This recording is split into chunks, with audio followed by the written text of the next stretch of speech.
Thanks again for choosing the Powerful Communication podcast from Comsteria. This is Colin Kelly, and it's a busy time for us. We've been out and about working with some wonderful clients recently, a bit beyond just standard media training, but some clients who've had us in before for media training and now looking at some other quite official situations where they are talking about their work, and we're always happy to help with that. So get in touch if there's anything like that, maybe more in the realm of public affairs or dealing with Parliament that you think we can help with. 0141 628 8228 or comsteria.co.uk. This session today is aimed maybe a little more at maybe smaller businesses, maybe sole traders, maybe people involved in e-commerce, maybe people involved in media, or maybe that creator economy as well.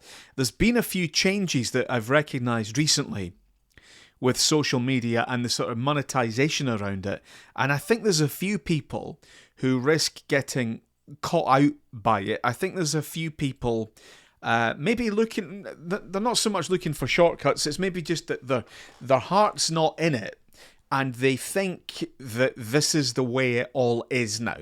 So they think that, oh, I have a shop, my shop is dwindling away, oh my god, I need a TikTok shop. Or, right, I've taken that redundancy, I'm going into e-commerce, I won't have a shop at all, but it's all on TikTok. I need to go jumping in there. And there's nothing wrong with that attitude. I think it's admirable to be wanting to be up to date with technology, to be interested in trying something new.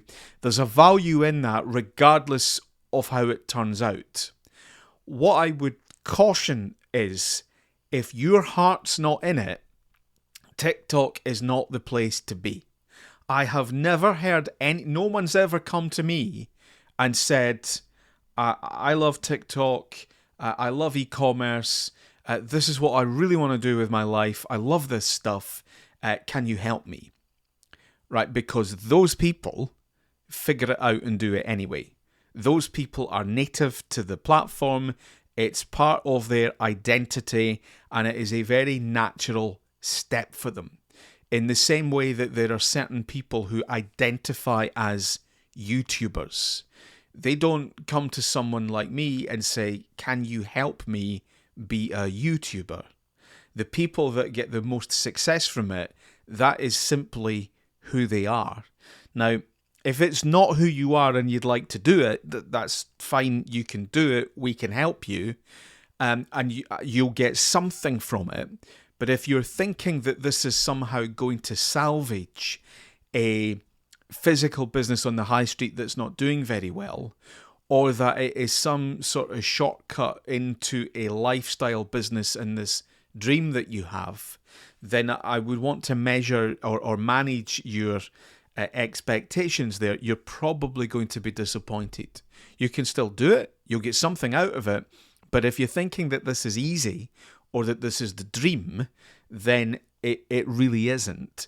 And you're going to be against people, no matter how good your products are, you're going to be against people who absolutely love that medium, who fully embrace it, absolutely love it, and would probably sacrifice their grandmother in pursuit of reach on TikTok, YouTube, Instagram, wherever it is.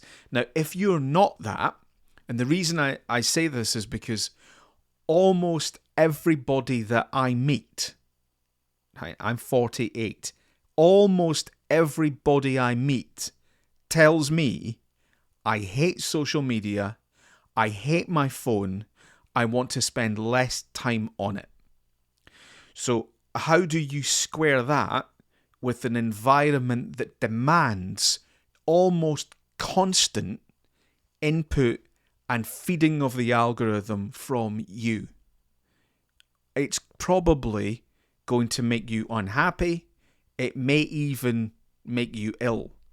So yes, there are people that succeed on TikTok, YouTube, and Instagram. Yes, there is some merit in being there. Yes, there are things that can do that can help you, that can help aspects of your business. But do you really want to go all in on it? That's my first question. And the second question if you look around now, what you will find and hear is people who already have gone all in on these channels, who are now realizing that the rules have changed and that the income that they worked incredibly hard to build up and the status that they achieved is now being eroded. And I'm not just talking here about individuals, I'm talking here about large organizations who, when Snapchat said to them, come and have a publisher channel, come and have a partnership, let's share revenue, you are such an important creator to us, we will give you a special section. And they did. And now the platform's turning around and saying, we're not going to do that anymore. We're going to end this. We're going to turn this off. All that revenue you were getting, all that status that you had in our app, that's done. It's over. And there are so many lessons now of individuals and organizations who went all in on a platform only for the platform, after it worked, to change the rules. And so my warning is that if what you're trying to build here is a sustainable, self-sufficient, independent business of your own, I absolutely get that the shop on the high street is a struggle.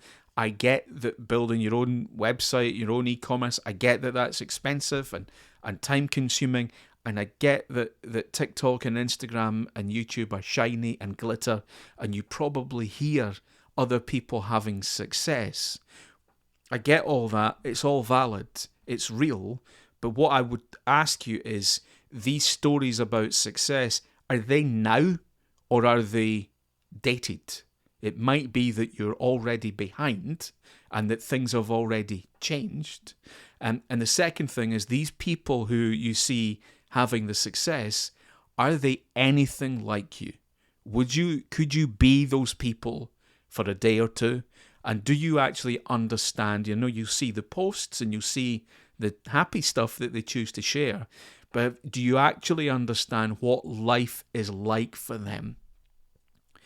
These are all things that I would be looking at. By all means, jump on, have a go, dabble in it. You might hit on something that works. You might have a plan. You might be really well adjusted and balanced, and you might be well able to cope with it. And so that's great. But I really just want to caution with these two things. Do you really understand what it takes and the type of person that has success on these channels?